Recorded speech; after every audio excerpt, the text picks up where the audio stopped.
This is Cindy and Rosita. And we are up at Signal Hill overseeing the beautiful city of Long Beach. And we arrived to a very pleasant view. There's a proposal about to take place. They have these beautiful candles, the Marry Me sign, a heart. The groom looks he looks nervous. But we wish him luck. There's champagne glasses, a champagne bottle. I just think it's a lovely, beautiful gesture for someone to take the risk of proposing to their loved one in public. Most likely, I think he expects a yes. He better. And I'm thinking whoever the girl is might have some inclination and is ready to say yes. But have you been proposed to in this manner or any other way? You never got an experience of being proposed to. Is it something that you would welcome to get proposed? Well, you would want to experience? You would want to experience it? Or be willing to experience something like that? Why is that? It looks so romantic. And especially when you're in love, you know? Romantical and in love. I I wouldn't know how to feel about this. I don't know. I am speechless. I have no comments. I don't have an experience such as this one. Have not had one like this. So yeah, I don't know. Me neither, but I do have the experience that says, will you marry me? Mm-hmm. And you know, that's oh yeah, you feel like you know, the butterflies on your stomach, you know. What I do hope, because it's quite a beautiful gesture to go this far out to propose to somebody. It's so exciting to say yes, but I hope and pray that couples, this one and the many more that are out there encountering a situation like this, are prepared to put in the work to help their marriage flourish, because this is just one piece of it. The ceremony, the party, the honeymoon is just the beginning, and I hope they are truly aware of what it will take in order to make their marriage strong, to be able to have that respect and love for one another, to be there in their darkest moments, to be there in their happiest moments, to be able to see one another broken, imperfectly perfect. Is that how we say it? Perfectly imperfect? Perfectly imperfect. Because it is an uphill battle. I don't know how to explain a partnership other than it's an uphill battle. I once said that I once said it, and I probably said it recently, that relationships shouldn't be hard work. It shouldn't. But they are if you're investing in it. But it's a different kind of hard work, right? It's like, I think I would equate it to your exercising, right? You're going to exercise it to stay fit, both for your mental state and your physical body. And it's hard work, but it's paying off in a manner that you are forever grateful. So I think with marriages, you put in the work, but it pays off to have that synchrony, or is that a word, synchrony? I don't know. Just to have that peace amongst both partners, it could be a beautiful thing. For me, it's like riding a bicycle, because you know you have to use both feet has to pedal together. You know, and then if one stop, you know, it's not gonna go. Ooh, we thought we were recording this whole time and we weren't. Oops. But to sum up, what we were talking about is just what will make a marriage succeed. And we talked about love and respect, trust and vulnerability, and how all marriages are on a journey. And in order for it to flourish, you gotta be in it, both of you. And we walked into the conversation about my mom mentioning the word trust for marriages to succeed, and I asked her, how did you come across that? Did your marriage lack trust? Was it that something that you desired more? I also, let her know that I witnessed a very challenging, she was in a very challenging relationship, but she endured, she respected, she loved, and at the end, I think she offered grace. So then I handed the conversation over to my mom. I said, is that how you saw yourself? Did you see yourself as a person who offered grace and love? I didn't. Why do you say that? I don't know why, but I didn't see myself like that. But I know that I was, at that time, I love you there in a way that, not in a wife way, like you love your husband or you love your boyfriend. I love him in I think in the more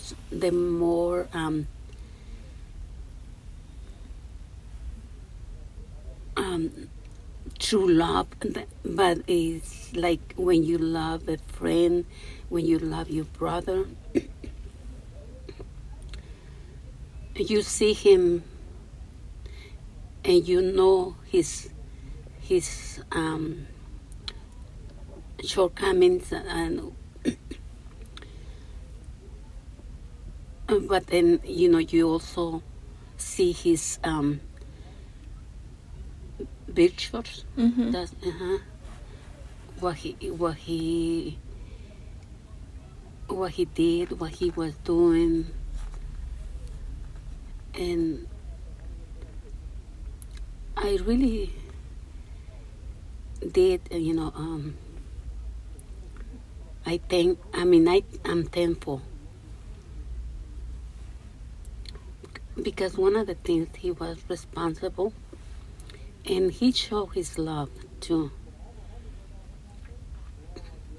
Mom, but why don't you give yourself credit for your role in the marriage, for being a loving, caring, patient wife?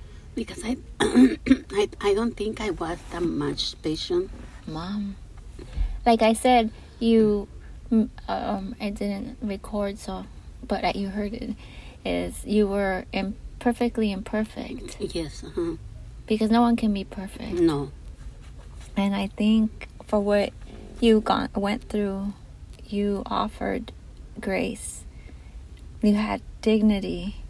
Yeah, maybe you stood up for yourself here and there, and there were things that you weren't you didn't agree with.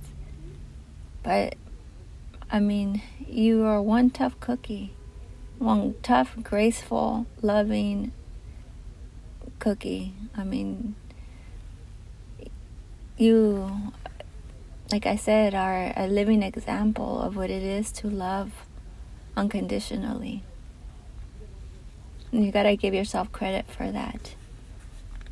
And the way your relationship ended, I think it was beautiful. Like you said, you were best friends.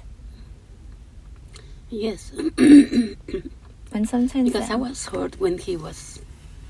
It hurts me for him to see him sick. Mm-hmm.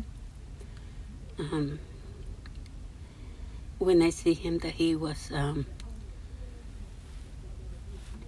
angry at himself because he cannot do things that he used to do. Yeah. Yeah, I don't know what's going on, but it should be happening. But I feel like I hope it'll be easy to move on out of here. Yes. I mean, to let your guard down because you see someone hurt physically. You saw him at his worst with his ailments. I mean, you didn't kick him while he was already down on the ground. You made every effort to lift him up. And I'm not saying kick him literally, figuratively speaking, right? If he was down, you were knocking him down. You were trying to still lift him up. And I think that's very big of you. It's love. Love. Yeah. But I did truly love him. When I met him, because even when I met him, that's what we have to be careful too. The way he showed respect to me.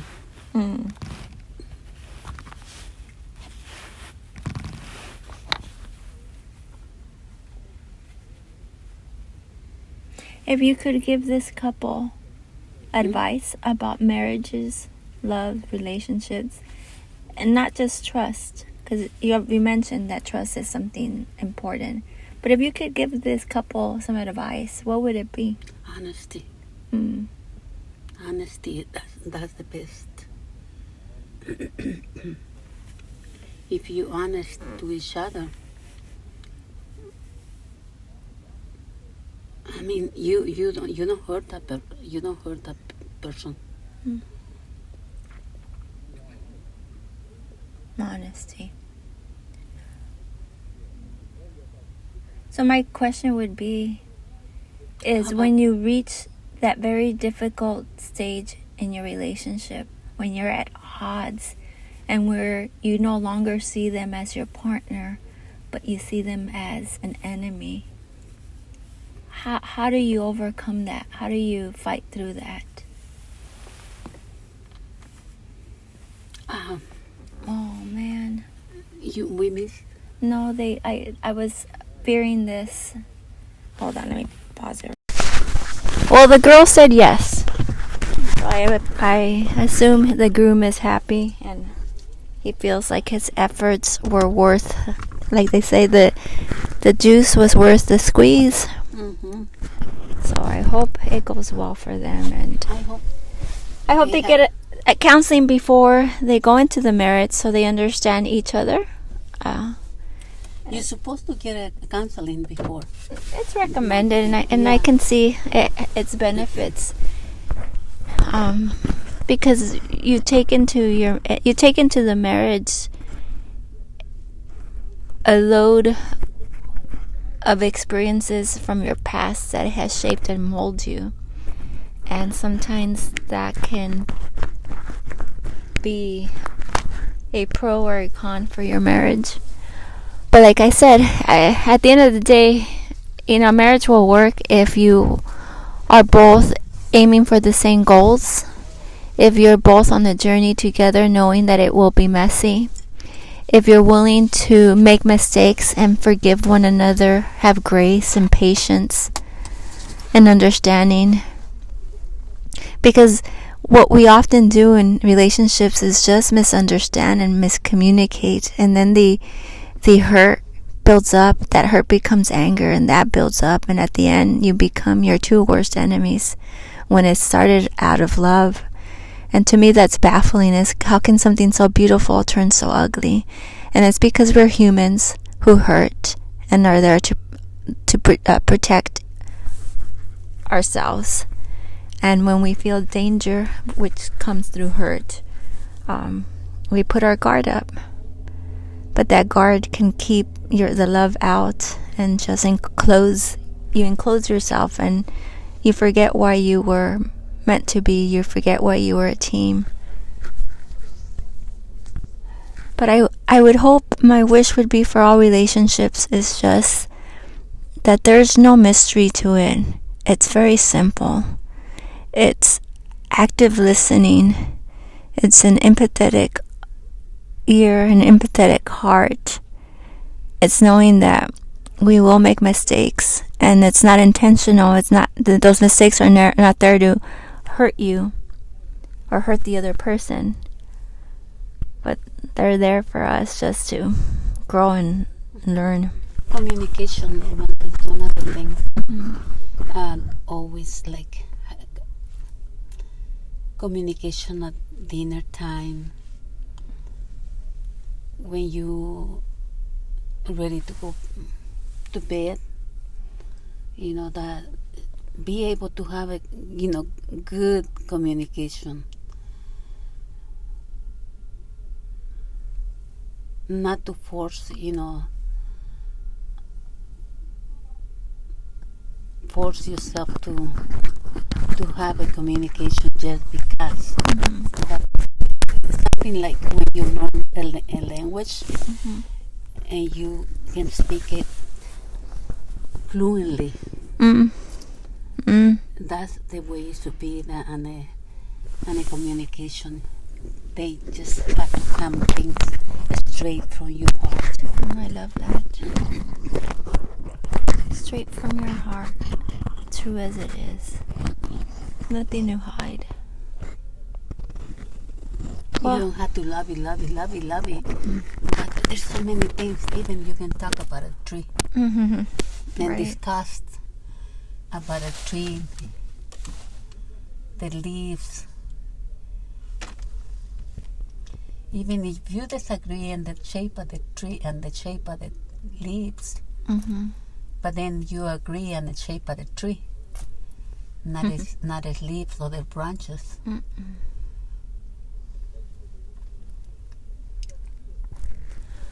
Well, Mom, we will close this out because I gotta figure how we're gonna get the girl who got proposed to move her car, because we gotta get home. That's funny. We got stuck. That's what I was fearing. That's why I was looking at, like, let me start backing up. No, I'm like, wait. But yeah, let's figure this out. But thank you for this conversation. I know it could go for hours. I mean, relationships, marriages, blah blah blah. But sometimes I'm just like, don't want to. I don't know. I guess I'm not hopeful about relationships right now, and so all I want to say is I just hope that the relationships are struggling. I hope they find a way out. For the relationships that are just beginning, I hope they start doing the work now, and that we can figure out a better, healthier way to make relationships just be more successful.